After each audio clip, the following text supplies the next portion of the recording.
How's it going, Jack Tackers, and welcome back to another video for you guys. Today, I'm going to be ranking all 44 winners of Survivor from the worst to the best. Yes, technically 44 winners instead of 46 because two people have won twice.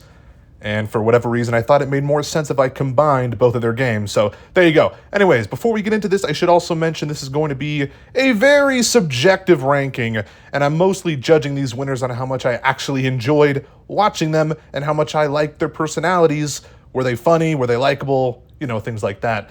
Of course, their actual gameplay will be considered too, but Survivor's a TV show after all, and if I found someone's personality to be boring or uninteresting, then I'm not going to rank them super high. So with that being said, let's just jump on into this, starting off with number 44. I have Chris Underwood, the winner of Edge of Extinction, infamous for getting voted out day 8 and returning from the Edge to beat the legendary Rick Devens at Fire and ultimately winning the game. What? Yeah, this guy was barely in the main portion of the game and lived on Extinction Island the whole time. That just does not sit right with me whatsoever. I'm sorry.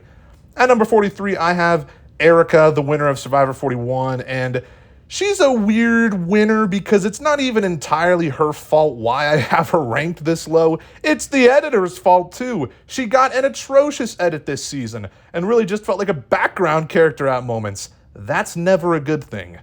Next up at number 42, I have Sarah Lacina, my first hot take of the video, and I'm not denying she played a good game or anything. I just didn't find her interesting or that entertaining. I didn't really gravitate toward her personality, found her to be pretty stale throughout the season. At number 41, I have Natalie White, the winner of Survivor Samoa, the person who beat Russell Hantz the first time, and I understand why she won, but it doesn't change the fact she's just super forgettable overall. It's a shame Russell didn't win.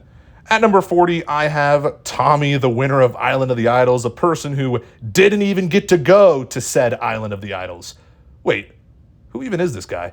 At number 39, I have Bob Crowley, the winner of Survivor Gabon, one of my all-time favorite seasons, actually. But even I can't justify this guy's win. I mean, the fake idol he made to fool Randy was pretty awesome, but that's about it.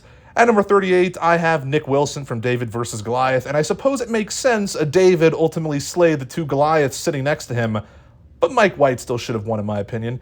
Nick did give a strong performance at Final Tribal Council, but I still wasn't super crazy about him winning at the end of the day. At number 37, I have Marianne from Survivor 42, a person who often got on my nerves throughout the season, which is why I have her ranked so low. I found her to be somewhat annoying at certain moments, and some of her fellow castaways felt the same. I don't know. I don't think she played a horrible game or anything, but didn't really gel with her personally. At number 36, I have Jenna Maraska, the winner of Survivor the Amazon. And I think if it wasn't for her almost quitting halfway through the season, she would be ranked a lot higher. But to me, she was kind of bothersome at moments. I do believe she is the first person to ever give up her immunity necklace to another person. So that's pretty cool. But other than that, again, not crazy about her. At number 35, I have Aris from Survivor Panama, a guy who puts a little bit of a damper on such a remarkable season. I don't think he's a terrible winner, but I just don't have many strong feelings about him in general. He's just kind of there. At number 34, I have Ben, the winner of Survivor Heroes vs. Healers vs. Hustlers.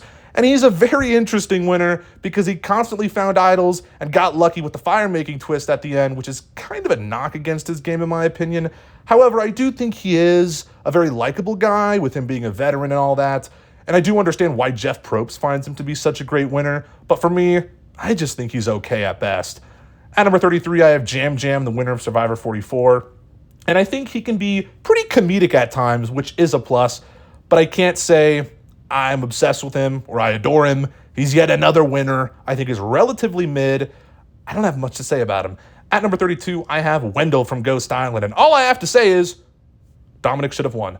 Next up is Amber, the winner of Survivor All-Stars, and at this point in the list, we are at the winners I think are pretty decent. Not amazing, but not awful by any means. And I think Amber being able to kind of cozy up next to Boston Rob is a very strong strategy. She definitely uses him as a bit of a shield throughout the game. But that is a strategy, and it is what it is. But I just don't find that to be super interesting at the end of the day. And it's obvious the main reason she won, at least to me, is because Rob was just so despised on the jury. No one liked him there. So yeah, I don't know. Amber's fine, but there are obviously many other winners that are better. At number 30, though, I have Michelle, the winner of Ko Wrong. And I do know some people would have liked if Aubrey won instead, but I do think Michelle deserved the win. I just think she got kind of lucky with Joe getting medevaced. So there you go. At number 29, I have Mike Holloway from Survivor Worlds Apart, a very likable guy, and I enjoyed watching him on this season, but he really does have an insane winning streak that ultimately allows him to get to the final three and win, and I think if he had lost any of those challenges, he would have likely gone home, so it's a little hard to ignore that, but at the end of the day, Mike is a solid winner, in my opinion, not bad. At number 28, I have the newest Survivor winner, Kenzie from 46, and I actually do like Kenzie a fair amount. She played a decent game and came from a tribe that was a total mess at the beginning, so I think that's pretty cool. Again, don't think she's amazing, but I think she's all right. At number 27, I have, oh boy, Natalie Anderson, the winner of San Juan del Sur, and I bet a lot of other people would have her ranked higher, but to me, her personality has always been boring. I found her to be a very serious player, and that might be why she has so many fans, but I thought she could be a bit uninteresting at times. However, I can't deny she did play a good game. That's why I decided to rank her a little bit higher than I initially was going to. At number 26, I have Dee from Survivor 45, without a doubt the best female winner of the new era, and I think if it wasn't for her big toe, she very easily could have lost this season. At number 25, I have Brian Heidik, the winner of Survivor Thailand, and say what you will about him as a person, there's no denying he played a very dominant game, and I loved every time he said he was on a business trip. This is a business trip. That was kind of iconic, not gonna lie. At number 24, I have Sophie Clark, the winner of Survivor South Pacific, and I would have loved if the Dragon Slayer himself would have won, but I think Sophie is still a decent winner. She was a very strategic player and played into Coach's ego, which really took her far into the game, and there you go. At number 23, I have Danny Boatwright from Survivor Guatemala, and I think Danny's a pretty likable winner. I loved all the Kansas City Chiefs stuff she wore. Always found that to be a pretty memorable part of her, and she kind of had a bit of an underdog arc, which I enjoyed. So yeah, solid winner, but again, the ones above her, I just like more. At number 22, I have Kim Spradlin, the winner of Survivor One World, and she's another person a lot of people would rank higher. But the main thing that's holding her back for me, again, is her personality. I don't think she's interesting. However, yes, she plays a dominant game. It's incredibly impressive, and I did have to move her up a little bit because of that. Anyways, we have officially reached the part of the list where I really do love these winners, so from here on out, I will be very positive. At number 21, I have Adam Klein, the winner of Millennials versus Gen X. I thought the storyline with his mother who was dying was actually really emotional and heartbreaking, really. And I think Adam's just a very likable person who I was rooting for throughout the course of the season. I really like him. At number 20, I have Vesepia, the winner of Survivor Marquesas, and I consider her to be one of the most underrated winners, to be honest. I actually think she played a super solid game. Would love to see her make a return, maybe for Survivor 50. That might be unlikely, but I would love to see it. Vesepia was strategic, constantly wrote down information in her little notebook she had, and I think that really helped her navigate throughout the game. She's great. At number 19, I have Tina Wesson, the winner of the Australian Outback, the first woman to win Survivor. She's just a fun-loving country mom who beat Colby, the biggest challenge beast of that season. Pretty awesome. She's definitely an iconic winner for sure. So there you go.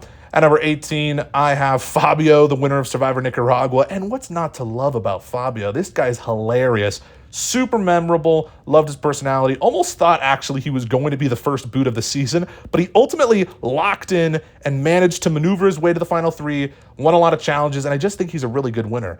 At number 17, I have Jeremy, the winner of Survivor Cambodia. He really made his second chance count, and he played a pretty phenomenal game all throughout. He also, again, has a very likable presence, which is a plus. At number 16, though, I have Denise, the winner of Survivor Philippines, and of course, she's the only winner that had gone to every tribal council and survived. I just think that alone makes her a really good one in my book. A really good winner. She's awesome. At number 15, I have Cochran, the winner of Caramoan, Fans vs. Favorites 2. And it's, again, hard not to like Cochran. I mean, I just find him to be super relatable. He's kind of the ultimate underdog of the show. Started off as a huge fan and ended up becoming a legend of the game, in my opinion. And I think that's really amazing. I love Cochran. At number 14, I have the Alligabler. Yes, Mike Gabler from Survivor 43. No one would usually rank Gabler this high, but I was rooting for him from the very first episode. Thought he was a very likable dude, and I thought it was incredibly kind of him to donate all of that money to a veterans charity. I mean, I know he's kind of rich in real life, so say what you will, but still a noble thing to do. He's without a doubt my favorite winner of the new era. So there you go. At number 13, I have Chris Daugherty from Survivor Vanuatu. Really like Chris because of his underdog role, going against, all of the women at the end. And you think he's toast, like completely toast. He starts the season off super rocky, but, ends up gaining control. So that's pretty remarkable. At number 12, I have Todd, the winner of Survivor China. And Todd's a fantastic player. He had probably one of the best final tribal council performances of all time, where he famously shuts up Jean Robert, and that's just such an iconic moment. He had a very likable personality, and is one of the main reasons I love Survivor China so much. So there you go. How many times have I said that now? I don't know. Anyways, at number 11, I have Tom Westman, the winner of Survivor Palau. And Tom was really the first challenge beast to win the show, which I think makes him super special, but also, he was a very, heroic figure throughout the season. I found him to be super badass. Loved the moment where he catches that shark. That was really cool. Tom's a legend, for sure. But entering the top 10, I have Earl Cole, the winner of Survivor Fiji. And Earl is another winner I find to be super underrated. Again, I'm sure some people wouldn't place him in their top 10, but I definitely would. I think he's a lovable dude. Really liked the relationship he had with Yao Man throughout the season, and I like that he was actually smart enough to get him out so he wouldn't be in the final three. Earl is the king of Fiji, and it's a damn shame he was never brought back for Winners at War. But again, maybe he will be able to come back for season 50. Let's hope. At number 9, I have Ethan Zahn, the winner of Survivor Africa, and similar to Earl, I just find Ethan to be a very nice guy. Love the scenes of him playing soccer with the kids in that African village. I think his social game was very solid, and Ethan's a fantastic winner. At number 8, I have JT, the winner of Survivor Tocantins. And remember, JT, at the time, was the first person to play a perfect game. He won unanimously and never received a vote against him, which is just insanely impressive. Also, this dude literally lost a tooth during the season, was giving it his all. He's also just a very likable country boy. I love JT. It's really sad he played such horrible games in Heroes vs. Villains and Game Changers, but we're only analyzing his winning game here. Anyways, at number 7, I have Yul Kwon, the winner of Survivor Cook Islands. And again, Yul's a sweetheart. I loved watching him this season. I thought it was great how he constantly leveraged the idol he had, used it to his advantage. Yul's awesome. At number 6, I have Tyson, the winner of Blood vs. Water, and Tyson is everything I look for in a winner. He played a good game, but was also incredibly funny and charismatic while doing it. Tyson is definitely one of my favorites. At number 5, entering the top 5 here, I have Richard Hatch. Yes, I think Richard Hatch is still one of the best Survivor players ever. He was truly the first of his kind and was thoroughly entertaining throughout the season. Loved his cocky attitude, found him to be very comedic at times, and I can't wait to see him make a return in House of Villains Season 2. That should be incredible, hopefully. At number 4, I have Parvati Shallow, the winner of Survivor Micronesia, Fans vs. Favorites. And this season is truly where she became iconic and cemented her legacy into the show, because in Cook Islands, she was just kind of whatever. She was fine, but this is where she became a legend. She flirted with everyone, was part of the amazing Black Widow Brigade. It's always enjoyable watching Parvati play Survivor, and she was fantastic this season. Now entering the top 3, the best of the best. At number 3, I have Sandra Diaz Twine, the first 2-time winner of the show. Obviously, winning Pearl Islands and Heroes vs. Villains. And she was 2 for 2. She played Pearl Islands, won, years later, returned, and won again. No one has done that before. Not even Tony Vlachos, which we'll talk about him in a moment. But, she's awesome. It's just absolutely crazy stuff what she accomplished. Of course, Sandra is also very entertaining and funny. I Can Get Loud Too is a great moment from her in Pearl Islands. And yeah, she's one of the best winners for sure. At number 2, though, I have again, the other two-time winner, Tony Vlachos, the winner of Cagayan and Winners at War, and he's yet another amazing example of what I look for in a winner. He played 2 incredible games while also being very funny and charming throughout. Loved his little spy shacks he made. Those were super clever. Tony's definitely a legend of the game. But at number 1, I mean, I'm sorry, folks, but yeah, I have Boston Rob. Boston Rob's my favorite Survivor player ever, and I don't care that it took him 4 tries to win. He is still the GOAT. He's so fun to watch, and especially, in Redemption Island, that's what we're talking about. He just runs circles around the rest of the cast and was operating on a whole other level. Some people say not very impressive because the cast in Redemption Island, they were pretty dumb. But I don't care. He's just so charming, so charismatic. He's amazing. He is everything I look for in a player on a reality television show. He's my favorite Survivor winner for sure. Anyways, let me hear your ranking of all the Survivor winners down in the comments below. I'm sure we will have some differing opinions, but I am curious to see what you guys have to say nonetheless. It'll be interesting. So yeah, if you liked this video, make sure to give it a thumbs up, subscribe if you are new, and I'll see you in the next one. Peace.